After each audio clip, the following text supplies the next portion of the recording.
Hi, my name is Carrie Reichardt. I'm known as the Baroness. Me and my partner, Mr. Spunky, live here. This is the treatment rooms, named because the treatment rooms is the studio where we get our therapy, which is mosaicing. This back wall here is the Louis Ramez Memorial Wall. This was made in memory of my friend Louis Ramez, his name. He was executed by the state of Texas in 2005, and he was my pen pal and a very dear friend of mine. So I made this wall in his memory, but in memory also of all the other people who've been executed. And the back wall is for my friends who are the Angola Free and Kenny Zulu Whitmore, who are Black Panthers who are currently incarcerated in Louisiana State Penitentiary, Angola Farm. They've all been there for more than 30 years each in solitary confinement for crimes that they didn't commit. So we made the back wall to kind of in honour of them and to hopefully raise awareness to other people.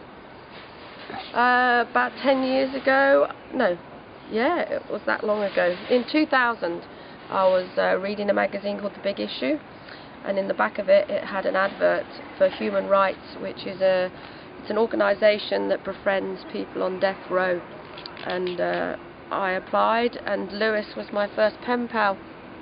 So 10 years ago I started writing to him. Well, no, it's not, it's 9 years ago. I started writing to Louis, and at the same time I decided to kind of turn my house into this kind of visionary house. Before I started writing to someone, I actually did suffer from acute depression. I was quite, I was a very hedonist type of person, but also a very depressed person.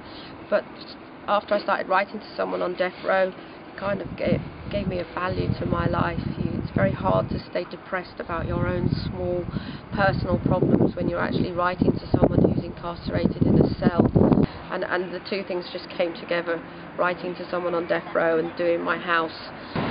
After Louis was executed, I just became very politicised through the experience of having a close friend and witnessing injustice that close up, you know, to watch my friend. I flew out, I was with him the 2 days before they executed him, and to go through that experience really kind of revolutionised me. And, you know, and through that, through trying to raise awareness of the death row issue, I was introduced to people who wrote to the Angola Free, and it's like another thing where I thought death row was bad enough, and then I discovered political prisoners. It's like every time you learn something about the justice system, you realise there is no justice, which is why, you know, we say fuck the law, we want justice.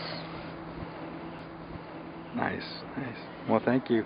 That's okay, cool. Yeah, absolutely. Cool.